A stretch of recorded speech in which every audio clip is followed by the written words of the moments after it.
افسانه‌های جالب، قصه‌های رنگین، دلیری و چالاکی قهرمان‌های افسانه‌های خلق تاجیک در برنامه خواب شیرین برای بچه‌های عزیز و شیرین از رادیوی تاجیکستان.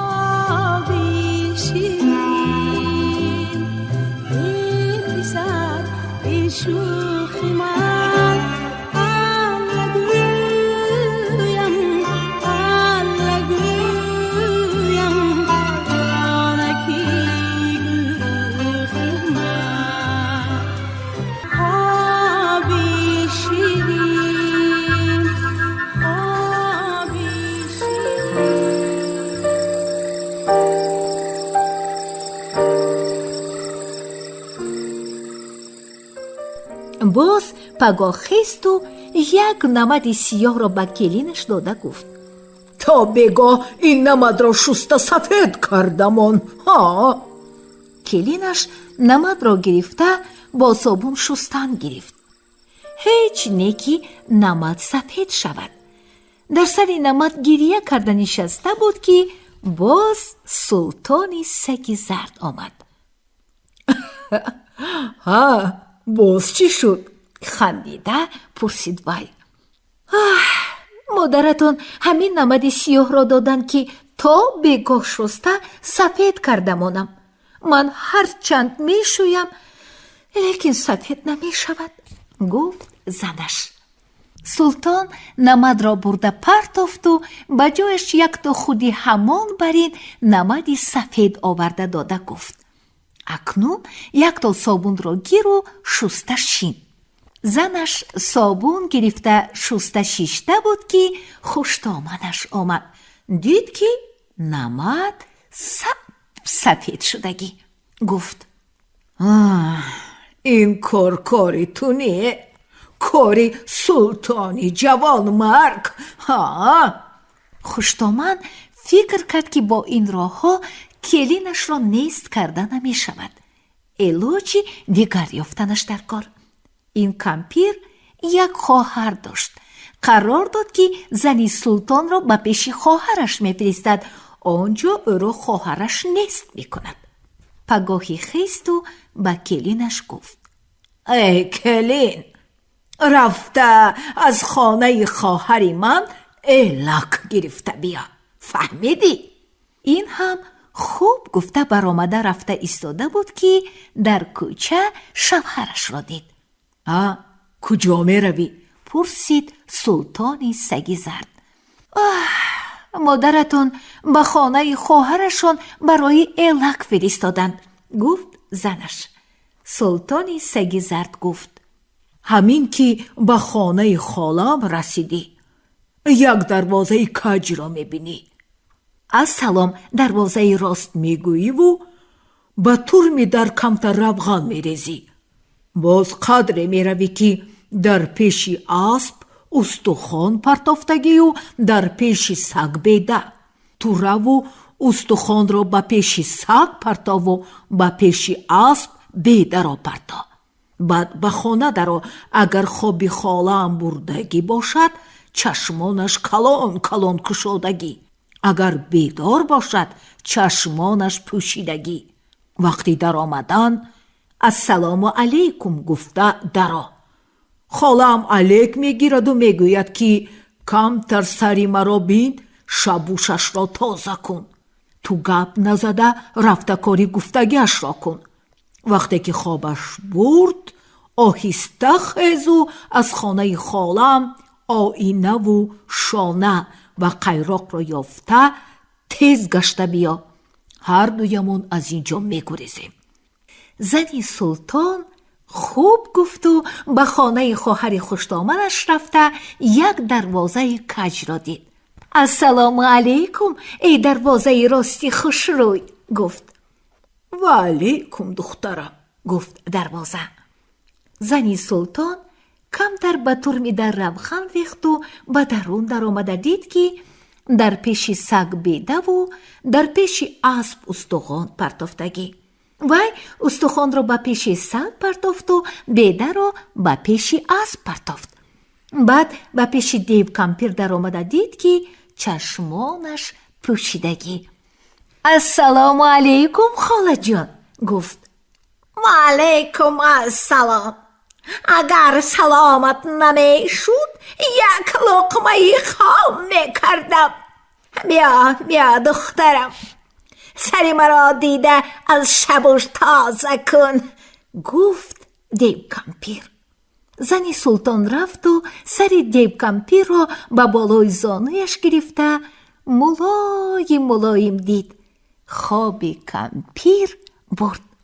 آهسته سری کمپیر را گرفته برای سنگ ماند و خودش آینه و شانه و قیراق را گرفته از خانه برآمد. همین وقت کمپیر بیدار شده دید که زن سلطان رفته ایستاده است. آی سگ، وی را دار، گفت. سگ گفت تو یک عمر به پیش من بیده می پرتافتی. وی آمده به پیش من استخوان پرتافت. من وی را برای چی دارم؟ های دروازه کج، وی را دار، گفت. تو مرا همه وقت دروازه کجک میگویی. یک عمر به طور من یک چکه روغن نریختی. تمامی عمر وقتی کشاده شدن و پوشیده شدن استخوانهای من قصه رس میکرد. وی مرا دروازه راست گفت، دروازه خوشروی گفت. به طور من روغن ریخت. من وی را برای چی دارم؟ نه. دیو کمپیر ناعلاج از جا خیسته به پیش خواهرش آمد. دختر باشد با شوهرش راه گریز را پیش گرفتند. دیوها دو کاسه سلطان سگ زرد و زنش را سور کردند. وقتی رسم گفتند، سلطان سگ زرد به زنش گفت قیراق را پرتا. قیراق را پرتافته بود که قیراق یک کوهی کلان شد که سرش به آسمان می رسید. نگاه کنی طاقت می افتد. مادرش در این طرف کوه ایستاده از سلطان سگ زرد پرسید. های سلطانی جوان مرگ، از این کوهی بلند چه خیل گذشتی؟ سلطان سگ زرد گفت دندانهایم را اره کرده بریده راه کنده گذشتم. دو دیو کمپیر دندانهایشان را اره کرده راه کنده گذشتند. باز از پشت آنها سور کردند. وقتی با آنها نزدیک شدند، سلطان به زنش گفت شانه را پرتا.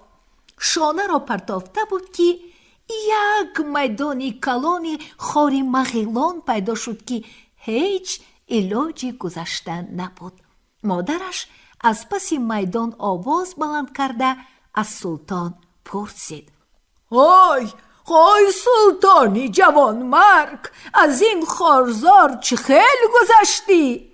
سر و لباسم را کشیده غلیده گذشتم، گفت سلطان. اینها هم سر و لباسشان را کشیدند و از بالای خار غلیده گذشتند. تمام بدنشان از زخم خار غلبیر شد. گذشتند و باز سر کردند. قریب رسیده بودند که سلطان به زنش گفت آینه را پرتا. زنش آینه را پرتافته بود که یک دریای کلان پیدا شد. نه سر دارد و نه بر. از لب دریا ایستاده مادر سلطان داد زد آی سلطانی جوان مرگ، از این دریا چه خیل گذشتی؟ سلطان گفت 2000 پاچم را بستم و درون ازارم را از سنگ پر کرده بعد از دریا گذشتم. اینها هم 1000 پاچه‌شان را بستند و درون ازارشان را از سنگ پر کرده به دریا در آمدند.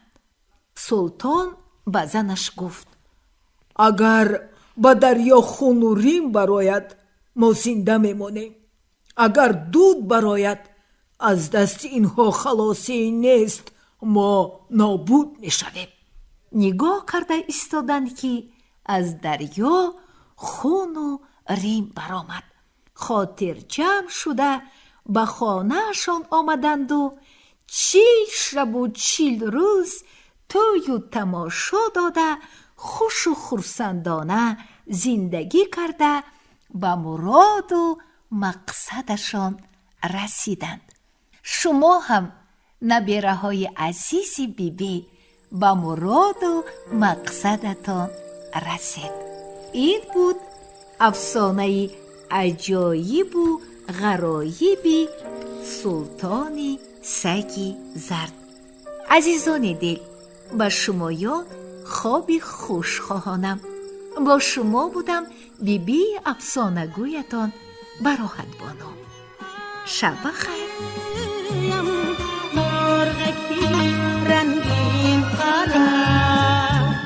افسانه های جالب، قصه های رنگین، دلیری و چالاکی قهرمان های افسانه های خلق تاجیک در برنامه خواب شیرین برای بچه های عزیز و شیرین از رادیوی تاجیکستان.